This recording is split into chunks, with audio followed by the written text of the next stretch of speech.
रहीम अस्सलाम वालेकुम students, I hope you all are fine. हम देख रहे थे टॉपिक अलेक्जेंडर द ग्रेट और हमने देखा था कि उसने किस तरह इंडिया पर हमला किया और फिर अपने ही आदमियों से कैसे उसको मारा गया और फिर कैसे वो वापस पलट गया। आज हम देखेंगे how Alexander defeated Porus by the Jhelum river. जब हमने देखा था कि अलेक्जेंडर इन्वेड्स इंडिया, यानी अलेक्जेंडर ने जब इंडिया पर हमला किया था और उसने सेंट्रल पंजाब का जो किंग था पोरस, उसने अलेक्जेंडर से जंग करने का फैसला किया था।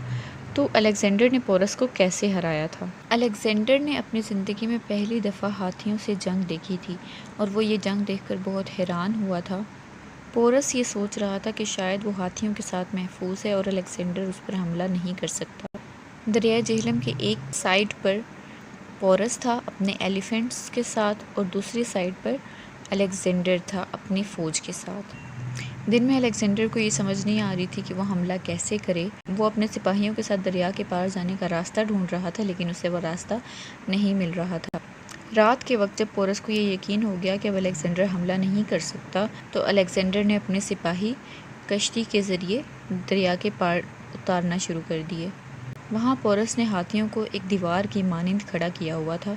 अलेक्जेंडर के सिपाही आगे बढ़े और उन्होंने अपने कुल्हाड़ों से हाथियों की सूंड और उनकी आगे वाली टांगें काट दी, जिससे हाथी सब गिर गए और पोरस पर हमला आसान हो गया। हाथियों को मारने के बाद अलेक्जेंडर के सिपाही पोरस के सिपाहियों तक बआसानी पहुँच गए और उन्होंने उनको मार दिया।